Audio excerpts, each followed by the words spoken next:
দীর্ঘদিন ধরেই চরম অর্থনৈতিক সংকটের মধ্য দিয়ে যাচ্ছে পাকিস্তান। পরিস্থিতি এমন যে পুরনো ঋণ শোধ করতে নতুন করে বৈদেশিক ঋণ নিতে হচ্ছে দেশটিকে। একদিকে মুদ্রাস্ফীতির কারণেই নিত্যপণ্যের দাম সাধারণ মানুষের নাগালের বাইরে চলে গেছে, অন্যদিকে IMF এর কঠিন শর্ত পূরণ করতে গিয়ে জনগণের ওপর করের বোঝা চাপানো হচ্ছে। এমন পরিস্থিতিতে দেশটির প্রধানমন্ত্রী শাহবাজ শরীফ বিশ্বজুড়ে ভিক্ষা করার মতো অবমাননাকর পরিস্থিতির কথা প্রকাশ্যে স্বীকার করলেন।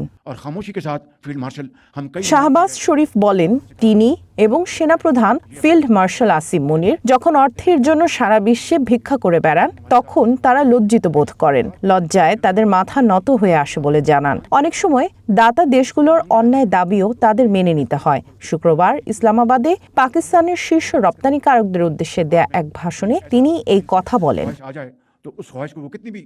এ সময় দেশের অর্থনীতির চাকা সচল রাখতে তার সরকারকে যেসব কঠিন সিদ্ধান্ত নিতে হয়েছে তা নিয়ে কথা বলেন শাহবাজ শরীফ। পাকিস্তানের বৈদেশিক মুদ্রা রিজার্ভের অবস্থার উন্নতি হয়েছে উল্লেখ করে শাহবাজ বলেন যে দেশটির বৈদেশিক মুদ্রা রিজার্ভ প্রায় দ্বিগুণ হয়েছে। তবে এর মধ্যে পাকিস্তানের বন্ধু দেশগুলোর দেয়া ঋণ ও IMF এর সহায়তাও রয়েছে। নিজের পকেটে অর্থ না থাকায় দাতা দেশগুলোর কাছে মাথা নিচু করে থাকতে হচ্ছে বলে তিনি মন্তব্য করেন। অর্থনৈতিক সংকটের মুখে অর্থনীতি স্থিতিশীল করতে আন্তর্জাতিক মুদ্রা তহবিলের সঙ্গে আলোচনা চালিয়ে যাচ্ছে পাকিস্তান। এর মধ্যেই এমন মন্তব্য করলেন দেশটির প্রধানমন্ত্রী।